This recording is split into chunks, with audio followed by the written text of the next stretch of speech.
Okay, I wanted to get everybody up to speed on where I'm at, how I got here, and kind of what the next steps are for Tsunamiball. So it's been 4 or 5 years. It's an idea I had after seeing the Fukushima tsunami 5 years ago.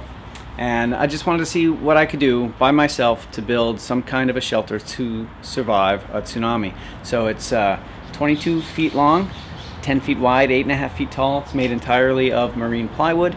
And my next step is to try and turn it upside down to put some keels. I'm going to put 2 keels on the bottom, and flipping it upside down also enables me to do some of the work on the inside that I wanted to do, because this structure has a hull on the outside and on the inside, and working with epoxy upside down or over your head, not great. So the idea is, can I spin this multiple times to make sure that when I'm working with the epoxy, I'm getting great seal all the way around, inside and out. So anyway, that's the idea.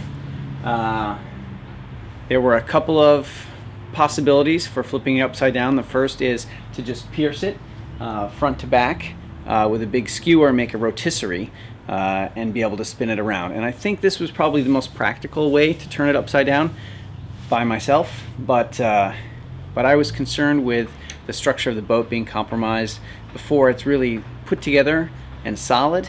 Once you drive that stake right through the front and through the back, just not so happy with that. The other issue I had is the boat keeps getting heavier and heavier as I add components, and I wanted some structure that could scale to make sure that as the weight increases, the system could also handle the added weight. So what I've come up with is this idea of 2 giant donuts that cradle the boat and are able to spin the boat.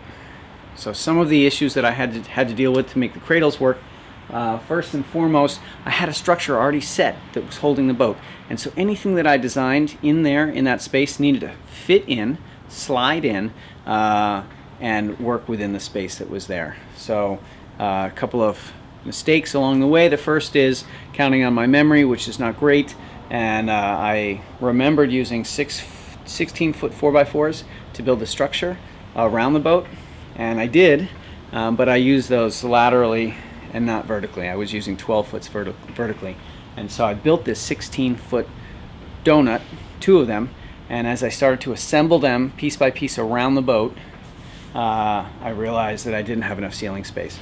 So if you look closely, you can see that the structure around the boat had some modifications, because at some point halfway through the build of the donuts, I needed to actually raise the roof another 3 or 4 feet.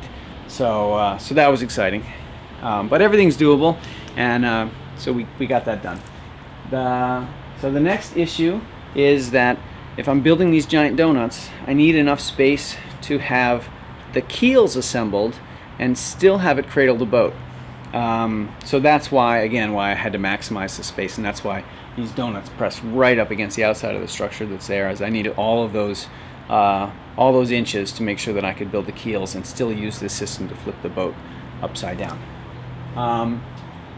The first build on the wheel carriage underneath the donut didn't work well, and a year ago the boat fell, and that was not good. It crushed a whole bunch of stuff, and we had to do some rebuild. And since then, I've rebuilt everything out of steel and re-engineered it to make sure that it was more stable. And this includes a lift mechanism, as well as the wheel trolley, the wheel carriage. So anyway, the wheel carriage, all steel.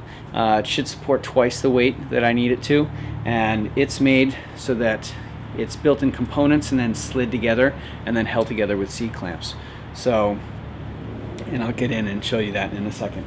So wheel carriage is there. We've got the wheels. They're spinning. I know the spin's not going to be easy, because 16-foot wheels, if they're not aligned absolutely perfectly, and each of the wheels in the wheel carriage is not aligned absolutely perfectly, you may get some stray. And during just my spinning the donuts, I see that I'm getting some movement, some lateral movement. So I'm not totally happy with where I'm at, but I have aligned everything as closely as I can. I've had to move the boat several times to make sure that it's absolutely center in the donuts right now. and I'm gonna do the next step and spin it and see how far I can get. I assume that I may have to do some adjustments in between the spin to get things back on track. I've got about 14 inches of donut that ride on those wheel carriages, and so they can move a little bit laterally and still be okay. But if they move too far, I'm going to hit into the structure around the donuts, and that's a no-go. So we'll have to stop and readjust from there. So again, the idea is, can one person get all this done? And that's what I'm working with. What else to talk about? So that's about it. The next step now, so now I've got these giant donuts, and I've got the Tsunamiball inside. They're not connected at all. And so the next step is to connect them. And I'm going to do that simply by making some plywood fins that screw and bolt into the donut up against the bottom of the boat and then all the way around the boat. So basically I'm building a cradle to lock the boat in, and then we'll spin the boat, and you'll see the cradle will just kind of move around, or the donuts will move around on the cradle, and the boat should spin really easily.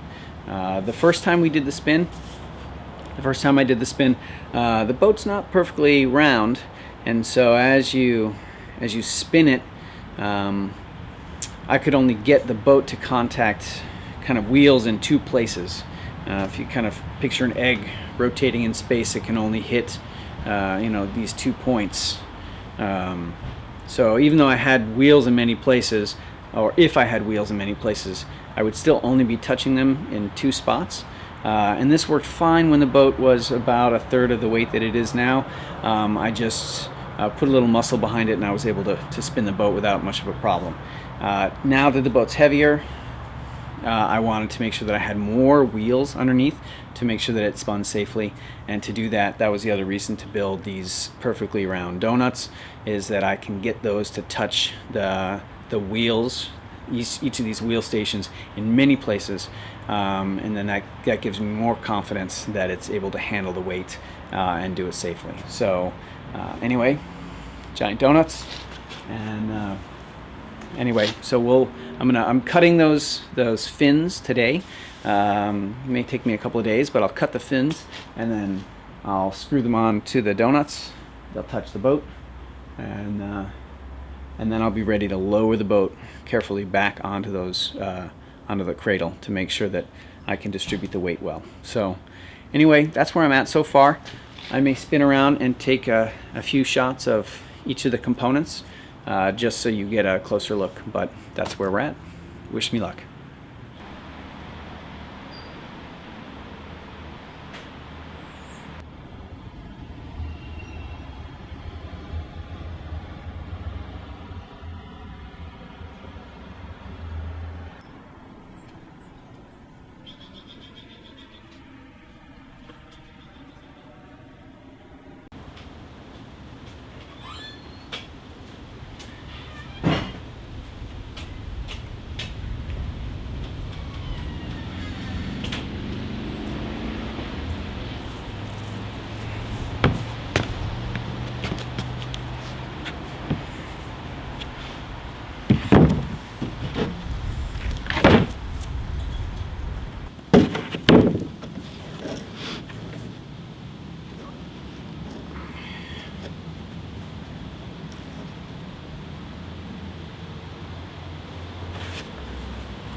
I've got 8 each of these, 1s and 2s, and if you line them up, a 1, a 2, and then flip the 2 and flip the 1, you should get a consistent curve that meets the boat up at the top and the donut down at the bottom.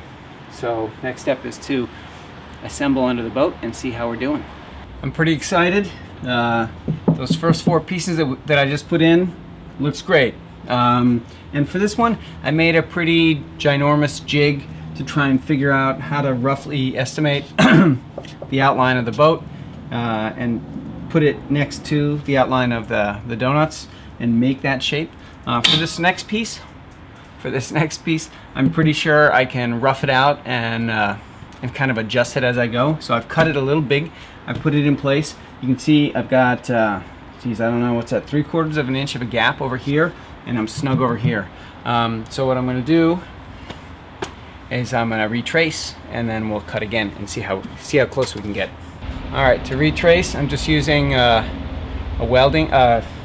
cutting disc and a abrasive disc, and I'm just going to use the pencil, and we're going to trace the line in here.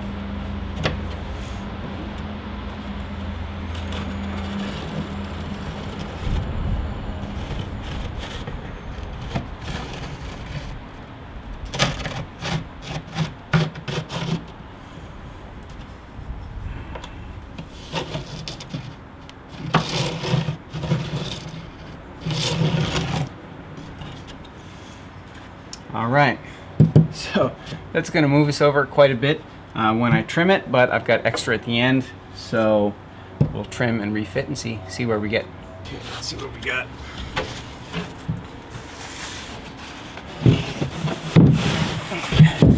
Hey!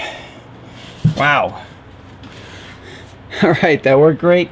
I'm gonna clamp it and trim mark the outside to trim, and then we'll be ready to put these into production.